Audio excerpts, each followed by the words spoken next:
Yesterday we talked about Saddha, faith and confidence, as clear faith, accepting the fact, coming to confirmation and resolution. And such kind of resolution is accompanied with knowledge, not without knowledge. If one decides without knowledge, it will not be a definite resolution. And such kind of knowledge is not through one's imagination or fantasies. It is through one's own experience of observing the natural phenomena, realizing the profit, beginning with the purity of the mind. In this way, you are gaining the benefit of the practice. And such kind of practice is bound to realize benefit. Such kind of practice is bound to realize benefit. Hence, out of the 6 qualities of the Dhamma, we mentioned the first quality, namely Svagata, well-pitched is the Dhamma. So that by this quality, we mean that the cause and effect are consistent as regards one's own practice. That is, when one practices strictly in accordance with the instructions, one is bound to gain the benefit, such as the purity of mind and other knowledge. So that the kind of wrong views which one held previously would be overcome. And by cultivating knowledge, you come to acceptance, you come to a faith in it, and you come to a definite resolution. In a sense, knowing the quality of the Dhamma, that is the practice of meditation, you are gaining the genuine faith and confidence, Saddha. This kind of Saddha is not from fantasies or imaginations, but this kind of Saddha, the kind of Saddha which you may gain from imagination, will not be powerful enough. Will not be powerful enough. Instead, it will be weak.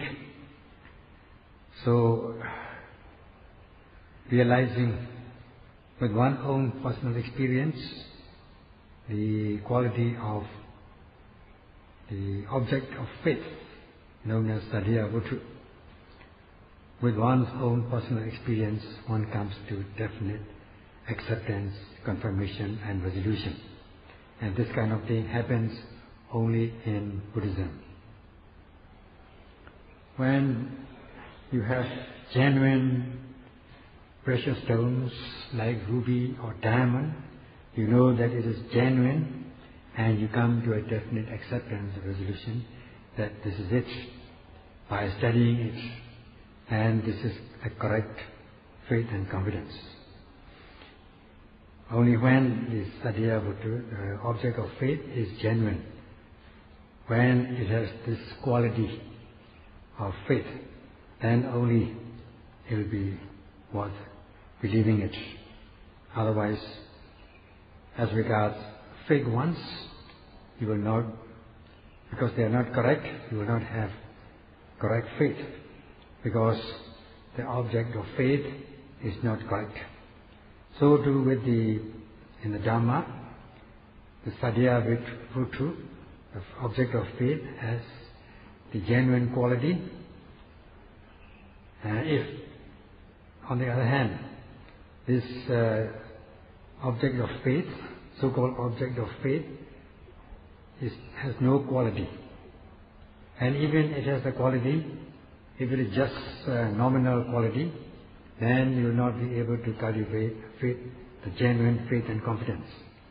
And the faith and confidence that you cultivate will be only a fake one.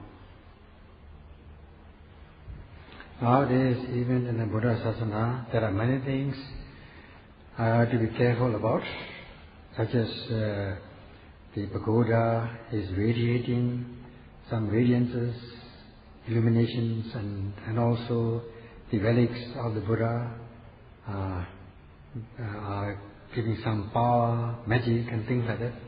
In this way, there are many rumors And such kind of rumors are not genuine faith.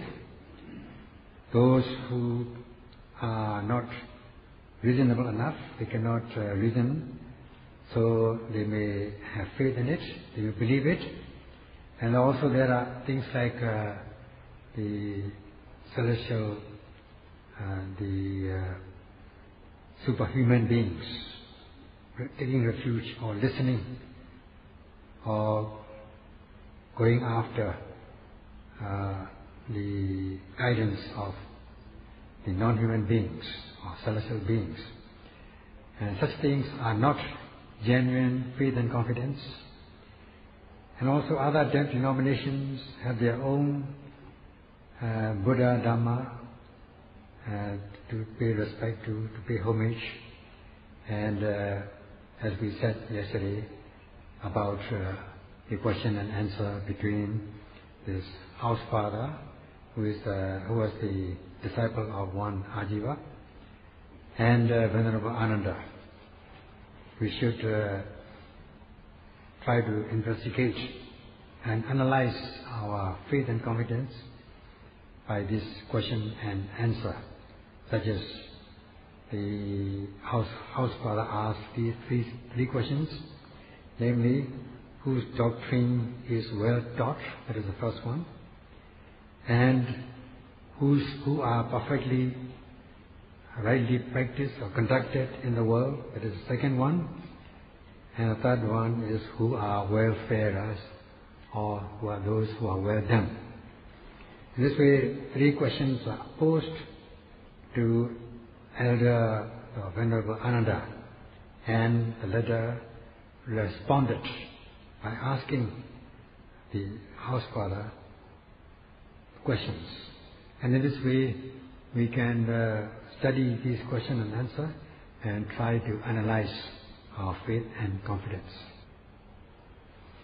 In this regard, there are many kinds of views and faiths all over the world, especially in India. There are a variety of such things, and all along these towns and villages, people pay respect to the images which are the private parts of the Deva and the Devi, and they pay respect to it, pay homage to it, and this kind of images attract many people, thinking that people believe that such homage is liable to bring about benefits. There are many views, and we have to be very careful about that. Those who lack knowledge will believe such things, and they accept what is not true as true. And when they find out that this is not true, they are bound to suffer loss. And during the Buddha's time, one Brahmin came to the Buddha and asked this. The Brahmins in those days would criticize or denigrate others as not so noble or holy as they are in terms of their clan and the family, and they would look down on the disciples of the Buddha as shaven heads, known in Pali as Mondaka. They're denigrating them as shaven head because most Brahmins have hair, a kind of hair on their heads. So they would think that they would esteem themselves, they would overrate themselves and underrate others. And they claim that the Brahmins were born out of the mouth of the Supreme Being, Supreme Brahma, Mahabrahma. And then the Buddha asked these youngsters, is it correct that you are born from the mouth of the Supreme Being? Said yes. Then the Buddha asked, you have young Brahmin women, isn't it? Don't they get married and become pregnant and bear children? Yes, he said. And where do the child come from? Well, how they are born. Then when they answered that they were born like this, then the Buddha said that then your Supreme Brahma's mouth is the organ through which you are born. In this way the Buddha answered or asked them. In the Buddhist literatures, when the object of faith is not genuine or correct, and such a belief is known as blind faith, Paṇḍitā. And people tend to accept this object of faith, which is not genuine, and they may take refuge in them, pay respect to them, becoming devoted to them. And though they are paying homage, they are not receiving any profit from such homage. It is like a dream, and it is like a hope. In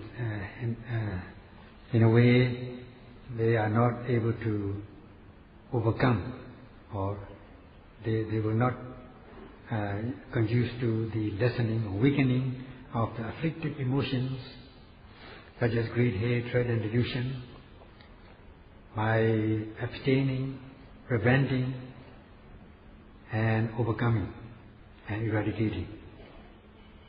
Instead, they are only hope, they are only fantasies and imaginations, and they are only paying homage for their own personal benefit, individual benefit, without any investigation as to the genuineness of the object of faith. And such kind of faith is known as a blind faith, Paṇḍitā.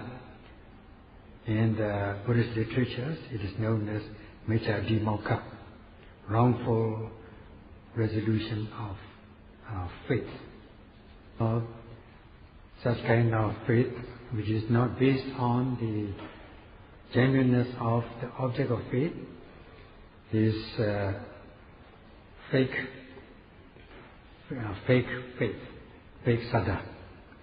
In essence, it is the unprofitable, unwholesome consciousness accompanied with delusion, confusion, and wrong view, deity. Not knowing the quality of the object of faith, Saddha, or even if one knows wrongly, because one is not doing correctly, and even if one knows wrongly, such is known as samoha.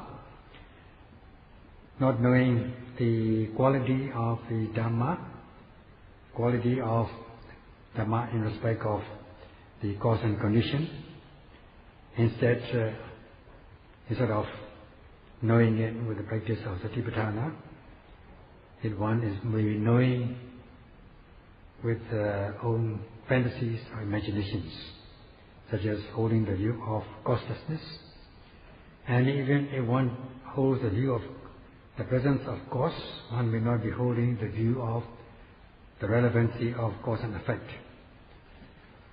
in which case one may be holding the existence of Supreme Being, Mahabrahma, such is known as samoha, intense delusion, confusion as regards the truth of the matter, not coming to a definite resolution. One is doubting it, one is wavering. In this way, by knowing wrongly, one tends to believe wrongly, leading to deity, wrong view. And we're talking about the unprofitable or unwholesome consciousness accompanied with this deity, wrong view. And such kind of faith and confidence, Saddha, will be just a fake one.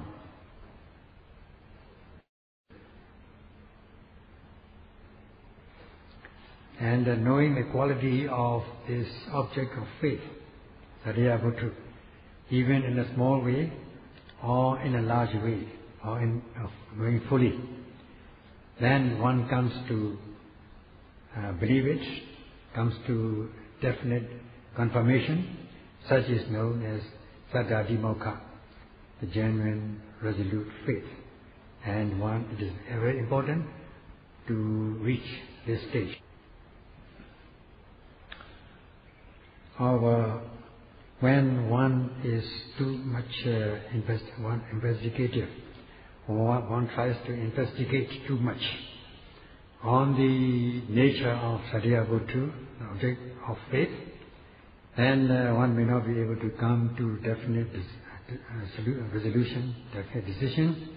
Instead, one will be doubtful, one will be wavering, and in this way one may be deceived by one's own knowledge, which arises in the guise of reason, as given in this expression given in the text, Ubhyapekha Santirana Mukhena Vichikecha Vancheti, which means with apparent prudence, yet without decision, one is liable to be deceived by skeptical doubt, which has taken the place of rationalism. Because there are things beyond the reach of your intellect, and you try to reason out from both sides of the story, and you cannot come to a definite consistent linkage of cause and effect, because things are beyond your reach. So you become doubtful about that. You cannot come to a definite decision. Then you are liable to be deceived by this skeptical doubt. And this skeptical doubt has taken the place of rationalism. And if you have been like this, you are bound to lose the real game. And as the saying goes in Vipassana, the Vipassana practitioner is bound to cultivate faith, Saddha. That is the saying. And according to this saying, when we are practicing Satipatthana in this way, by noting every arising object in the body, by noting every sensation or feeling, and by noting every mind object, and by noting general phenomena as it arises, as it immediately arises, to be concurrent with the object with the practice of energetic aim, you are bound to sustain mindfulness and then deepen concentration. In this case, Kanika Samadhi, momentary concentration. As one energizes this Kanika Samadhi, and as the noting mind is concurrent with the object of attention, one is bound to see the true knowledge of things from the basics. And in this way, just as we are mentioning, we come to cultivate knowledge of conditionality, that is, coming to cultivate Yathabhuta Jnana, knowledge of realities, or knowledge of things as they are. In this way, in respect of the conditioned psychophysical phenomena, there will be no delusion. One will not be deluded or confused, although one might have been confused previously. Now such kind of confusion would go away, so that you become clear-cut. There will be there's no more confusion. And when you come to this kind of insight knowledge, you come to, because you are practicing the psychophysical phenomena, noting the objects which are subject to cause and effect in terms of its intrinsic quality and its manifestation. One is said to be able to gain the breath. That means one is able to breathe easily, one is able to live easily, comfortably, one is said to have gained some support, and one is assured of one's destiny.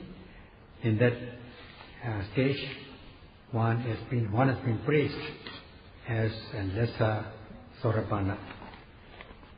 Because one is knowing these realities which are happening in the body, that is the knowledge of mind and body which are subject to cause and effect. Such kind of knowledge is not through the books or by listening to the talks or through fantasies or imaginations. It is the knowledge through one's own personal experience.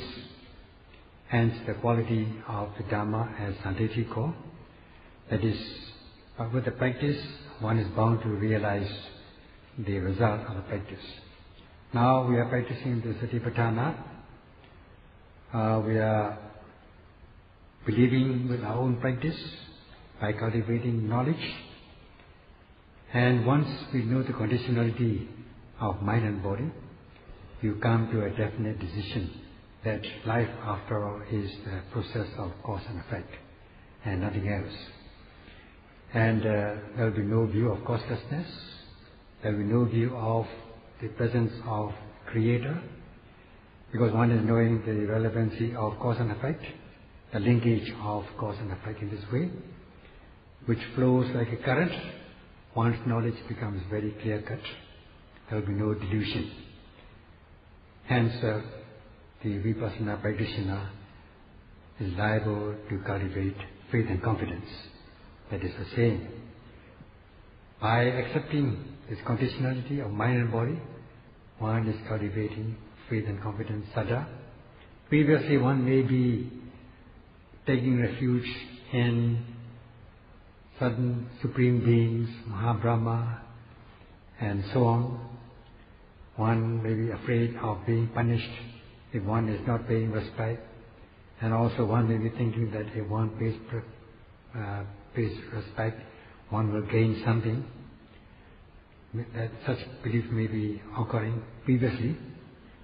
Now, with the cultivation of genuine faith and confidence, you are accepting the truth. Previously, you are breathless. You are said to be suffocated. You cannot breathe easily because you are either afraid of being punished by the Supreme Authority, Supreme Being, and you are not feeling comfortable in those days. Now, with the practice of Satipatthana, once you are able to cultivate knowledge of the conditionality of mind and body, and their relevancy of cause and condition, you will not come to accept the existence of the Supreme Being, because the acceptance of Supreme Being is accepting what is not there, taking what is not there, what really doesn't exist. Now you are seeing the realities. You are not afraid of being punished by this Supreme Being, nor will be hoping to gain something by paying homage. So you are able to be assured of your destiny. You are said to be able to gain your breath again. Previously, one may be taking refuge or paying homage to wrong things, taking them as right ones, not knowing the truth, knowing in the wrong way. One will be believing wrongly. Wrong belief leads to wrong views, thinking that they are correct. Now you are realizing the truth. Before that, you may be committing such things like sacrificial rites in order to please the Supreme Being, or because you are afraid of being punished by the Supreme Being, which are horrible things. Once you realize the truth, you are said to be able to breathe freely or easily. You are said to gain your breath again. You are relieved. You feel comfortable. Because you are straightening the mind, the path of the mind becomes straight. And then you are walking the straight path. You are establishing yourself so that your mind is rectified, so that the mind becomes properly shaped, properly molded, properly cultivated, such is the essence of Attasamapanniti, conducting or cultivating oneself or one's mind in the right way. So, if previously you did not practice Sila, now you are practicing Sila so that you are established. You establish yourself on, or you're grounded on the Sila, practice of Sila. Previously you did not possess faith, genuine faith and confidence. Now you establish yourself in your genuine faith and confidence. Beginning to cultivate faith and confidence, then you develop faith and confidence with knowledge. Then you are able to be established in this faith in your own right. And with your own personal experience, you come to understand the cause and effect of psychophysical phenomena. So even if somebody comes and says or tries to persuade you not to believe in the conditionality of psychophysical phenomena, you will not believe it. You will not change your faith. Such is straightening your mind correctly, or Attasamapanniti, conducting oneself or one's mind in the right way. As one comes to this stage, one will experience an unusual feeling, mental feeling, not the bad one, but a good one, because one knows the conditionality of mind and body. One is able to cultivate faith and confidence, Saddha, so that by knowing, with the knowledge, one is said to be uplifted. One's quality of life is said to be uplifted. By accepting the truth also, one's quality of life is said to be uplifted. And then in this way, you are bound to feel in your mind the extraordinary feeling, extraordinary mental experience, such as you will wish to spread the Dhamma to other people, share the Dhamma with others, especially near and dear ones.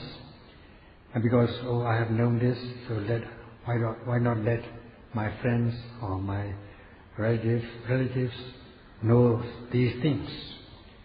You will come to possess such kind of mentality. You will wish to spread the Dhamma in your own right, of course, more so when you come to the higher insight knowledge. The root cause lies in this sampati, the four-wheel prosperity. Once you are fulfilled with this sampati, the four-wheel prosperity, you are bound to experience an unusual feeling in your mind. By knowing, from not knowing, your quality of life is uplifted.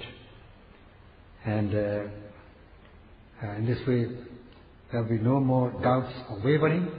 In this way also, the quality of your life is said to be uplifted, and you are gaining the profit.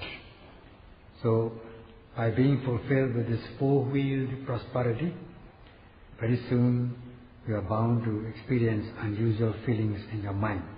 Such is the upliftment of the quality of one's life. This is what the Buddha has said. Out of these 6 qualities of the Dhamma, the first one is Svakata, well taught or preached is the Dhamma. That means that you are consistent by way of the practice and the results that you gain from the practice. In this way, your cause and effect are consistent. And then you are bound to realize the benefit of the practice by your own personal experience, that this kind of Dhamma can be practiced and experienced by oneself. That also is another quality known as Paṇḍitiko. In this way, you come to believe or accept the qualities of the Dhamma, and such is the genuine faith and confidence. Now with the practice of Satipatthana, you come to know the conditionality of mind and body. If you don't know, your quality of life is said to be lowered, and if you doubt and not able to come to a decision, with indecisiveness, your life is said to be lowered, and wrongly knowing, by knowing wrongly, your life is said to be degraded, and by believing wrongly, your life is said to be degraded, and by holding wrong views, your quality of life is said to be degraded. Once you cultivate knowledge, you overcome these things. Because you are overcoming them, abandoning the lowering states. Instead, you are uplifting yourself, developing yourself. This will be the cause for cultivation, cause for development. Hence, the expression Mangala comes in. Mangala means overcoming or destroying the evil things or unwholesome things. From unknowing, one knows, that is Mangala, blessings. And wrong knowledge is non-blessing, Amangala. Knowing the truth is Mangala, blessings. Wrong belief is non-blessing, and right belief is Mangala, blessings. And wrong view is non-blessing, and right view is blessing. In this way, one is able to possess Mangala, and by overcoming these unwholesome deeds, you are said to possess Mangala, which is a cause for prosperity. Such is the genuine Mangala, genuine blessings. In this way, you are subduing or overcoming those things which cause lowering of your quality of life. You are said to be uplifted, and especially when you are lifted to the utmost, then you are bound to realize the benefit, which is very important.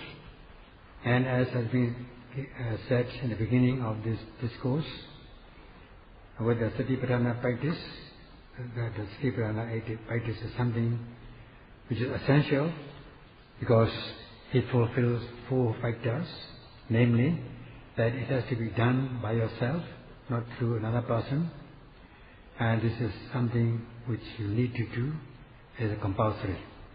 Compulsory, the nature of compulsory is one thing, and you have to do it by yourself is the second one, and you have to do it in time, regularly, not to waste time on conversations, and do it regularly in all aspects. Then the last factor is it is highly rewarding. Now, knowing the conditionality of mind and body, you are bound to gain the benefit of the practice. And if you continue to practice along the path of insight knowledge until you are able to realize the path and fruition knowledge of the Noble One and seize Nirvana, your life will never be degraded. Instead, it will be uplifted, and it is highly rewarding. So, this practice is in keeping with these 4 essential points, and you should be encouraged, you should be inspired that you are undertaking this kind of practice, and may be able to strive by conducting yourself in the right way. Atasama Paniti. That's all.